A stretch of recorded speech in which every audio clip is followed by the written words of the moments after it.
name's Yeah Boy. Yeah Boy! Saw the hull on Marketplace, 500 bucks. 3 years later and a lot of money later, here we are. My name's Jayden. I'm a plumber from Perth. This is my first actual boat I've owned. I've only ever had, a couple of tinnies. V19, early 60s, Haines Hunter. Picked it up as an empty shell, 500 bucks off Gumtree. Stripped it back completely with the grinder. Spent 4 weekends on the grinder in a sperm suit out the front of my house in North Beach. Dusty, itchy. And then I dropped it off to Squeak, who did the full thermalite rebuild on it. No timber left. So yeah, it should be a forever boat. Built as a bit of a dive rig. So the rebuild took probably 3 years from the time I dropped it off to Squeak, the time the motor got bolted on. Yeah, she cost a fair bit, but you know, you can't, it's just like a brand new boat now. As I said, no timber left, all thermalite, just built the way I liked. So custom made pretty much, but with an old reputable hull. Yeah, that's why it took so long. I didn't want to skint on anything. I wanted the best of everything that I could get. Brand new motor. I didn't want to buy some second-hand thing that I didn't know how it was treated. Brand new motor, brand new electronics, brand new wiring, fuel tank. Ended up going the aluminium pod from Wakemaker Marine down in Bibra Lake. Mark Nash there, he's a genius. He did the fuel tank and the pod. He also does all my roof racks, the work cars. Just wanted the swim platform up the back purely for diving, easy getting in and out. Don't even have to have a ladder, you can just pull yourself up pretty easily. Didn't want to cut out the boat for a dive door, and also to keep some flotation for the big motor to hang off the back there. I've seen some transom mount ones with the same motor on the same hull, and they sit real back heavy. So I just wanted to keep the deck space as big as I could. Easy platform to get in and out of the water for diving, and also keep the flotation up. It goes good. You know, we get a little bit wet in a nor'east coming from Freo, but other than that, it goes fast. We can get over here, cruise 40 knots, you know, coming over there and back. Yeah, it goes really good. Doesn't like the quartering sea. I get a little spray over the bow.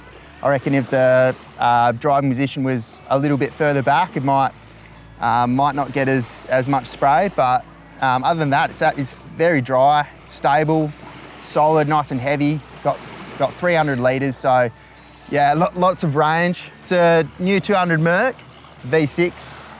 I've put probably 70 hours on it since it was bolted on in early March, which I'm pretty happy about. Being self-employed as well, being able to get the time to use it. So yeah, it's getting lots of use, lots of water time, lots of fish on it, and getting lots of waves as well, coming over to Rotto, so can't complain. Went the Simrad NSS Evo 12. Don't really need much of a transducer for the stuff I do.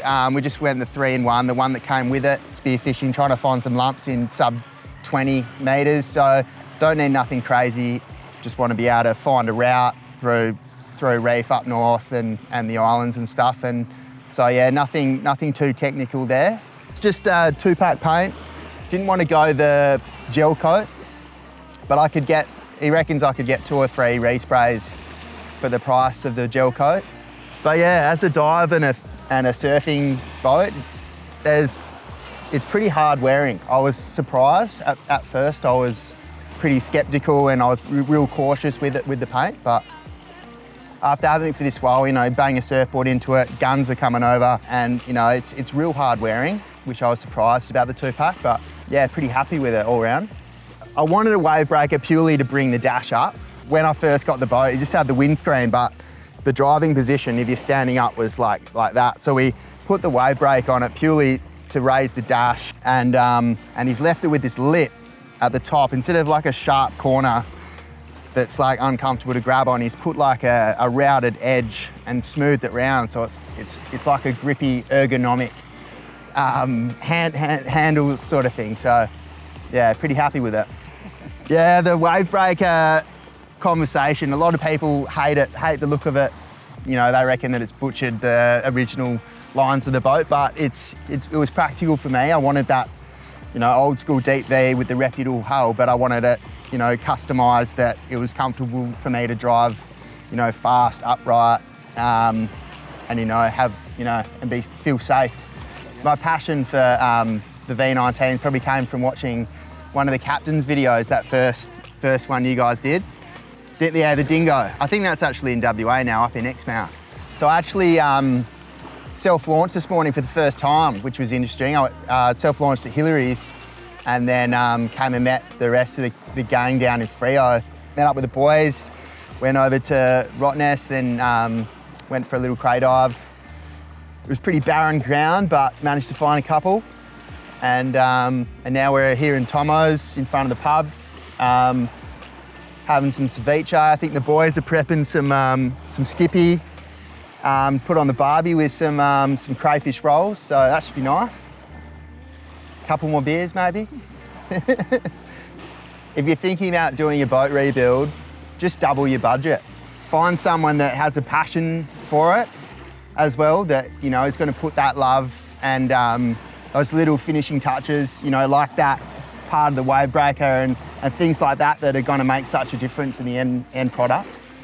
I feel like that made a difference, and you could probably tell by the finish that Dan has a passion for it. It's not just for the money, and you can probably tell by his rebuild as well. I don't know, I'm happy with the end product. It's customised to my liking, and it's a bit of Australian history as well. So yeah.